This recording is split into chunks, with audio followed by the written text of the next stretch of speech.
মহারাজ, সবই তো হলো ওই গোপালের জন্য। আমি আবার কি করলাম মহারাজ? মন্ত্রীমশাই তো নিজেই আমার জামাইকে নিয়ে মাছের ভেড়ি দেখতে গিয়ে রাস্তা হারিয়ে কাদার মাঝে পদ্ম ফুল হলেন। তুমি তো সবাইকে 3 হাত লম্বা মাছের কথা বললে, তাই খুঁজতে গিয়েই তো পাক ভরা পুকুরে গিয়ে পড়লাম আমি। ঘুরবে খালি নেই কো কাজে, পদ্ম হবে পাঁকের মাঝে।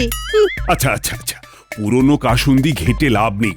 মহারাজের কথা খাঁটি, না ঘুরে হোক চড়ুই ভাতি। বাহ সভাকবি বাহ, এ তো খুবই ভালো প্রস্তাব।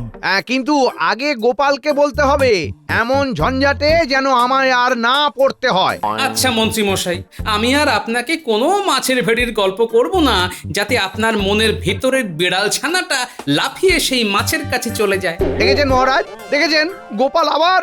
চড়ুই ভাতির জায়গা তো ঠিক করতে হবে। কৃষ্ণনগরের সীমান্তের ওই চৌগ্রামের পাশে 3 প্রহরের মাঠে চড়ুইভাতি করলে মন্দ হয় না মহারাজ। কেন সেনাপতি, সেখানে এমন কি রয়েছে? 3 দিক নদী দিয়ে ঘেরা, আর একদিকে সুন্দর জঙ্গল, সেই জঙ্গলে আবার অনেক রকম সুন্দর ফুলের গাছ রয়েছে মহারাজ। সেখানে তাহলে কিভাবে যাব সেনাপতি? নদী যখন 3 দিকে, নৌকোয় করে গেলে কি হয়? হ্যাঁ মহারাজ, সেইভাবে যাওয়ার কথাই ভাবছিলাম। আপনার ওই ময়ূরপঙ্খী নৌকায় যাওয়া যাবে। সত্যি অনেকদিন আমার ময়ূরপঙ্খী নৌকোয় কোথাও যাওয়া হয়নি। এই সুযোগে আবার ওই নৌকায় যাওয়া যাবে। তাহলে মহারাজ ওই পরশুই আমরা চড়ুইভাতিতে যেতে পারি। কালকে চড়ুইভাতির সব জিনিস গুছিয়ে নিতে হবে। হ্যাঁ হ্যাঁ হ্যাঁ, সব ব্যবস্থা তাহলে সেনাপতি তোমার উপরে। সকলে নিজেদের পরিবার নিয়ে পরশু সকালে নৌকোর ঘাটে উপস্থিত থাকবেন। আর আজ সভা এখানেই শেষ হলো।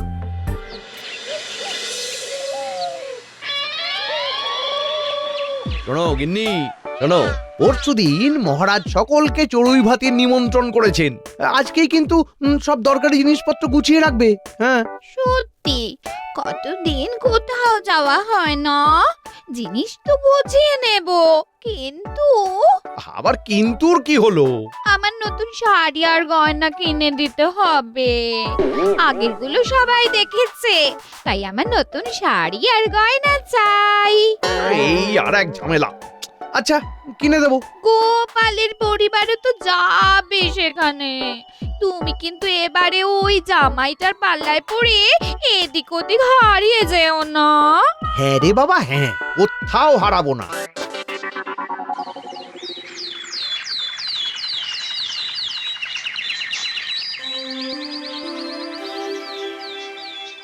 গিন্নি, তাহলে মেয়ে জামাইকে খবর পাঠালে? কখন আসবে জানালো তারা? আমি তো কালকেই খবর পাঠিয়ে দিয়েছি গো, আজকেই ওরা চলে আসবে। হ্যাঁ, ভালোই হবে। তুমি জামাই বাবাজিকে নিয়ে একটু বেশি বাড়াবাড়ি করো। হ্যাঁ বাড়াবাড়ি না করলে আগের বারের মতো হারিয়ে যাবে। হ্যাঁ হ্যাঁ, জামাই বাবাজি এদিক ওদিক ঘুরে বেরিয়ে যখন তখন হারিয়ে যাচ্ছে। হ্যাঁ, তাই বাবাজিকে এইবার শিখিয়ে দিতে হবে, এইবার যেন কোথাও না যায়। আরে জামাই বাবাজি যে, আমি জল মিষ্টি নিয়ে আসি। মিনু, এ চল রে।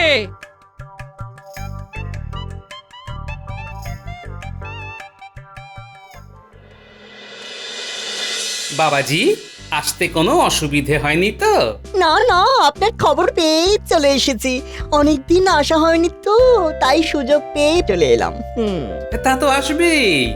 সুযোগ পেয়েছো কি আমার ঘাড়ে চড়ে বসেছো? কি যে বলেন, আমি কি ভূত নাকি যে আপনার ঘাড়ে চেপে বসবো? না, ভূত কেন হবে? ভূত নয়, তুমি হলে। নাও বাবা নাও, অনেক দূর থেকে এসেছো, হে নাও। কি বাবা, এত মিষ্টি কিভাবে খাবো?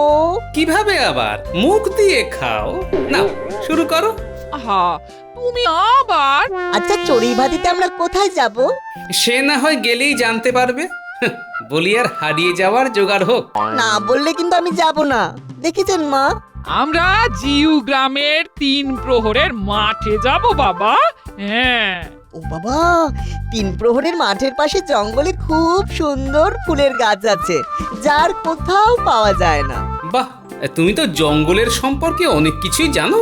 হ্যাঁ, ওখানে গেলে একবার জঙ্গলটাও ঘুরে দেখা যাবে, কি মজা হবে। না না, একদমই না। আগের বার জঙ্গলে হারিয়ে কাদা পুকুরে পড়ে গিয়েও তোমার শিক্ষা হয়নি। সেইবার আমি তো কিছুই করিনি, মন্ত্রীমশাই রাস্তা চেনেন বলে আমাকে নিয়ে গেলেন, তারপরে ধাপাস করে কাদা পুকুরে গিয়ে পড়লাম। এইবার আর মন্ত্রী মশাইয়ের সঙ্গে এদিক ওদিক ঘুরবে না। আগের বার পাকে পদ্ম হয়েছিলে, এবার ঝোপের মধ্যে গোলাপ ফুল হয়ে বসে থাকতে হবে। না বাবা, এইবার আর মন্ত্রীমশাইয়ের উপরে বিশ্বাস করাই যাবে না। হ্যাঁ, তাই যেন হয়, নইলে হারিয়ে গেলে এবার খুঁজতে যাবই না, এই আমি বলে দিলাম।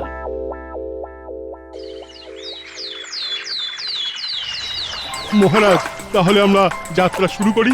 আমরা সকলে ওই ময়ূরপঙ্খী নৌকায় যাব, সেনা রাধুনীরা অন্য নৌকায় যাবে। বাহ সেনাপতি, খুব সুন্দর আয়োজন হয়েছে। তাহলে যাওয়া যাক। শুভস্য শীঘ্রম মহারাজ।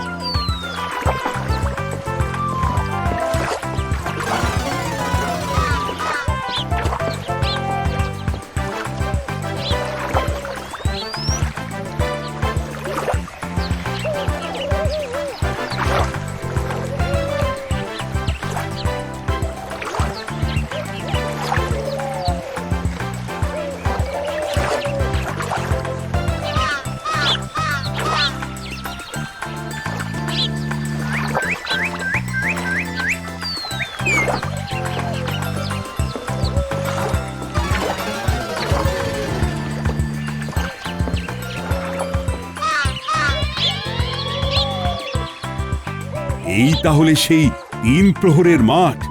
আহা, এ তো নৈসর্গিক সৌন্দর্য। বলো কি হে গোপাল?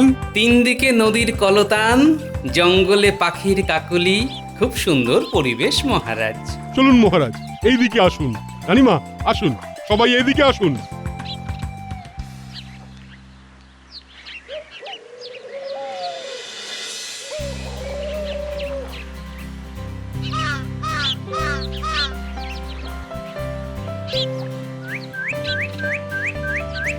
আপনারা এখানে আসুন সবাই, সেনারা সকলে কুস্তির আয়োজন করেছে। বাহ, কুস্তি! এক সময় অনেক কুস্তি করেছি বাবা, একবার তো তাহলে মন্ত্রীমশাই, একবার কুস্তি হয়ে যাক। এতদিন পরে প্যাক তো সব ভুলে গেছি। আচ্ছা দেখি। মন্ত্রী মশাইয়ের এই দিক তো জানা ছিল না।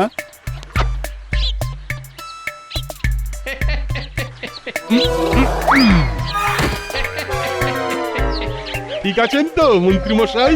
হ্যাঁ ঠিক আছে। তুমিও তো খুব হাসছো। যাও দেখি সেনাপতির সাথে গিয়ে কুস্তি করো। আবার আমি কেন? এসব কি আমার কাজ নাকি? আরে একবার লড়ি দেখো না গোপাল, দাগের বাইরে না গেলে কিন্তু পুরস্কার আছে। আগে দাগের বাইরে মহারাজ আমি এমনিই চলে যাই।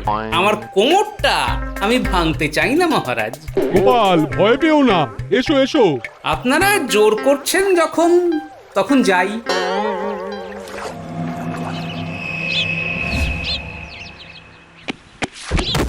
বাহ বাহ গোপাল, এই না। বাবা, অনেকটা দূর চলে এসেছি, রাস্তা খুঁজেই পাচ্ছি না। আজ মনে হচ্ছে আবার বকা খেতে হবে।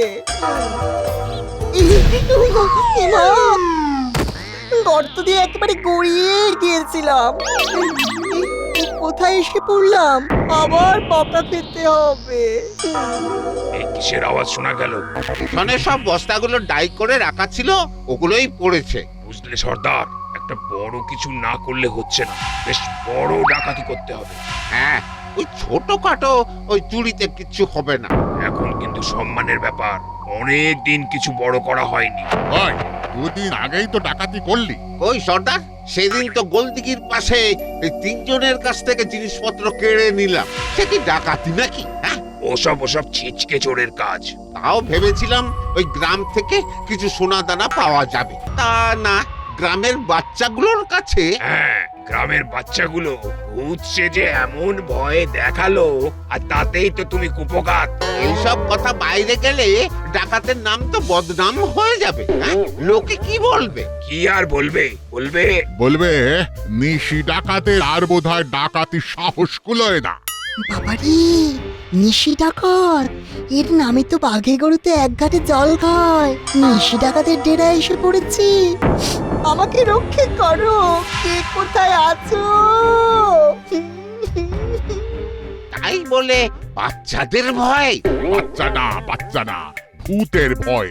কিছুতেই আমার ভয় নেই, খালি ওই জিনিসকেই। এর নাম হই সর্দার, ভালো খবর আছে। বলে ফেললেই তো হয়, অত ভানের কি আছে? হ্যাঁ, শুনে মনে হয় যেন কাব্যি করবে। কৃষ্ণনগর রাজপ্রাসাদের সকলে আজ 3 প্রহরের মাঠে ঘুরতে এসেছে। তাতে কি হবে? তাদের সঙ্গে কত সৈন্য আছে তা জানো? হ্যাঁ, সেখানে যাই আর সবাইকে গারদে চালান করুক আর কি। পুরো কথা না শুনেই নিজেদের বকবক শুরু। ওদের কথা বাদ দে, তুই নিজের কথা বল।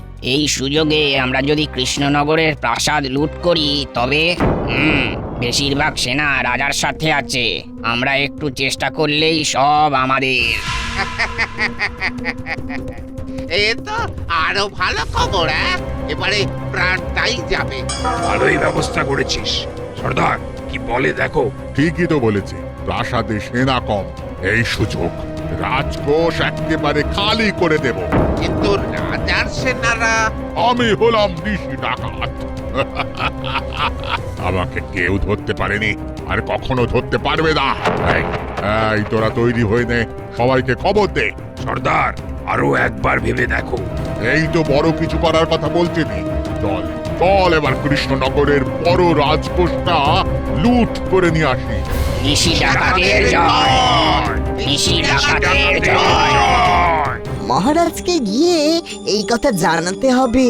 সকলে একবার 3 প্রহরের মাঠটায় রাজার ব্যবস্থা দেখে আসি, তারপর এখানে ফিরে এসে বিকেলে কৃষ্ণনগর যাব।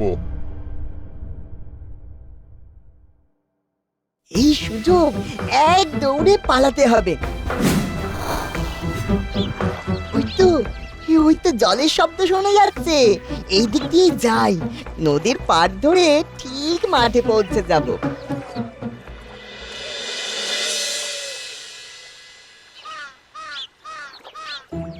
এই জামাই বাবাজিকে আবার খুঁজে পাওয়া যাচ্ছে না। মন্ত্রী মশাইকেও খুঁজে পাওয়া যাচ্ছে না। উফ, এই দুজনকে নিয়ে তো আর পারা যাচ্ছে না। এইবারেও 2 জনে হারিয়েছে। সকলে এই জায়গায় থাকুন, এদিক ওদিক যাবেন না। সেনাপতি, সৈন্যদের পাঠিয়ে দুজনকে খোঁজার ব্যবস্থা করো। ওই ওই ওটা কে ছুটে আসছে? আপনাদের জামাই না?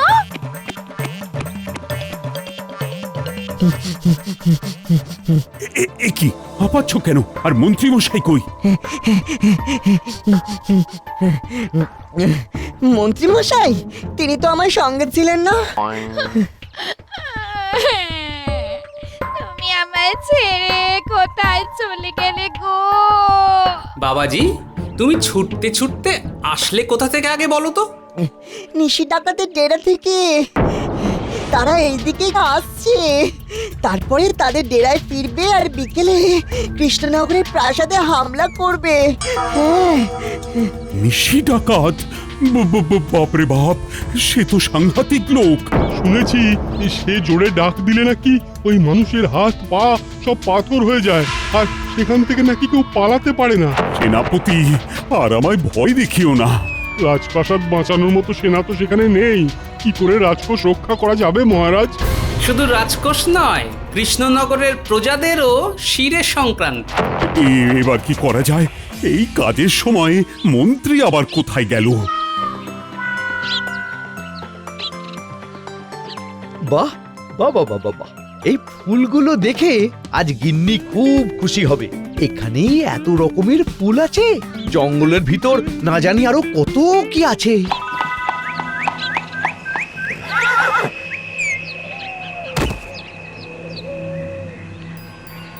সর্দার, ওই দেখো, এ তো মেঘ না চাইতেই জল। একেবারে সামনে কৃষ্ণনগরের মন্ত্রী মশাই। একেই বন্দি করে রাজপ্রাসাদের কোথায় কি আছে সব জেনে নেওয়া যাবে। বল। ঠিক কথা। এই এই এই মন্ত্রী, তুই এখানে কি করছিস? দাদা কি তোকে আমাদের খোঁজে পাঠালো নাকি? নাকি নাকি আমাদের ডেরার খবর জেনে আমাদের ধরিয়ে দিতে আসছিস?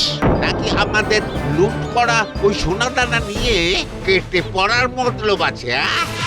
ও মাগো, এরা কারা? এ তো সাক্ষাৎ যমদূতের দল। বিড় বের করছি। এই এই তোল বেটাকে তোল, নিয়ে চল আমাদের ডেরায়। সেখানেই ওর কাছ থেকে সব খবর বের করব। তার মানে রাজারা এখানে বেশ দলবল নিয়েই এসেছে। কৃষ্ণনগর খালি, তাহলে বিকেলেই সেখানে যেতে হচ্ছে। এই ডাকাতদের এখানেই আটকাতে হবে মহারাজ, নইলে প্রজাদের কোনোভাবেই বাঁচানো যাবে না। আমরা তাদের আগে কোনোভাবেই কৃষ্ণনগরে পৌঁছাতে পারবো না। তাই তো বলছি, তাদের এখানেই আটকাতে হবে। কিন্তু তাদের ডেরা কিভাবে খুঁজে পাওয়া যাবে? আমি চিনে সেখানে যেতে পারবো মহারাজ। তাহলে তাড়াতাড়ি আমাদের সেখানে নিয়ে চলো। বলুন মন্ত্রী মশাই, কেন আপনি আমাদের ডেরার কাছে ঘোরাঘুরি করছিলেন? ডেরার রাস্তা খোঁজার জন্য, নাকি ওই আপনি ডেরার রাস্তা আগেই চিনেছেন? গাধা কোথাকার, ডেরার রাস্তা কি করে চিনবে? আগে বস্তার গর্তের ওখানে আওয়াজ শুনিসনি? হ্যাঁ, সে তো শুনেছি। এই বেটা তখনই আমাদের ডেরায় ঢুকেছিল। আমরা বেরোনোর সময় আমাদেরই সাথে বেরিয়েছে। তাহলে আবার আমাদের সামনে এলো কোথা থেকে? জঙ্গলের রাস্তা ভুলে আমাদের সামনে চলে এসেছে, তাই না সর্দার? আলবাত তাই। কে মন্ত্রী, কিছু বল। সর্দার, ওর মুখ তো বাঁধা, হলো না, মুখ খোলা যাবে না। যদি চেঁচায় আর রাজা সেনা এখানে চলে আসে, বিপদে পড়বো।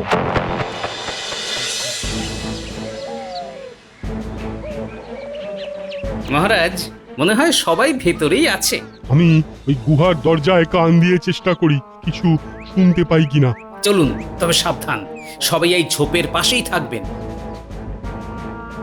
এটা কি?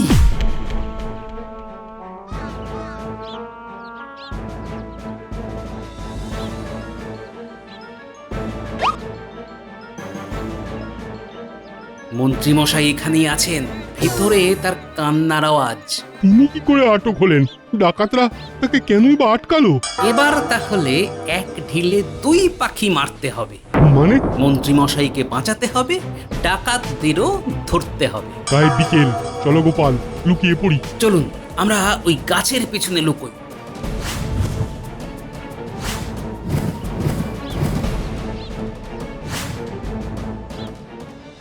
বড় ডাকাতি করবি তো? আজ সেই সুযোগ এসেছে। কৃষ্ণনগরের সব সোনা দানা মণি মাণিক্য সব আমার। জয় নিশি ডাকাতের জয়। ও মা গো!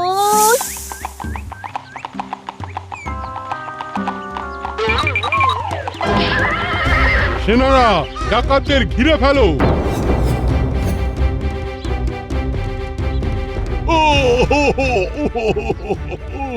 ঘরটা একেবারে ভেঙে দিল রে।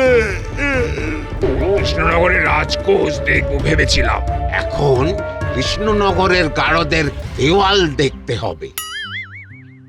এদের কিভাবে নিয়ে যাবে সেনাপতি? মহারাজ, আপনার ময়ূরপঙ্খী নৌকোয় করে।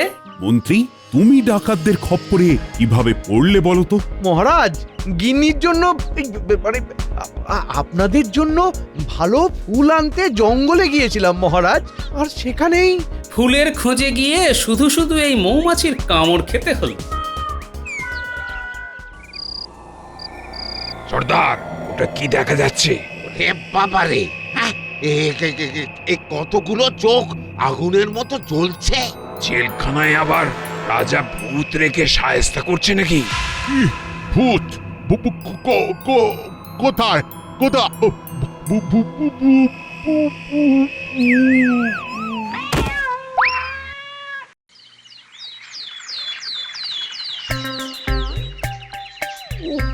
আস্তে গিন্নি, প্রাণটা বেরিয়ে যাবে নইলে।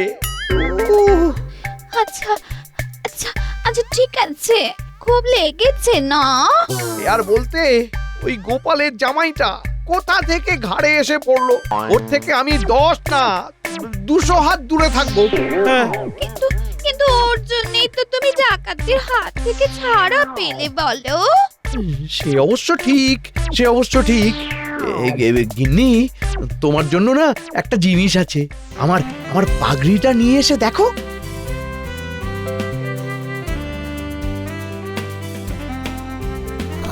ও মা, কি সুন্দর! তুমি এগুলো আনতে ডাকাতের হাতে পড়েছিলে? হ্যাঁ, ওই আর কি, একটু মনে হয় দুমড়ে গেছে।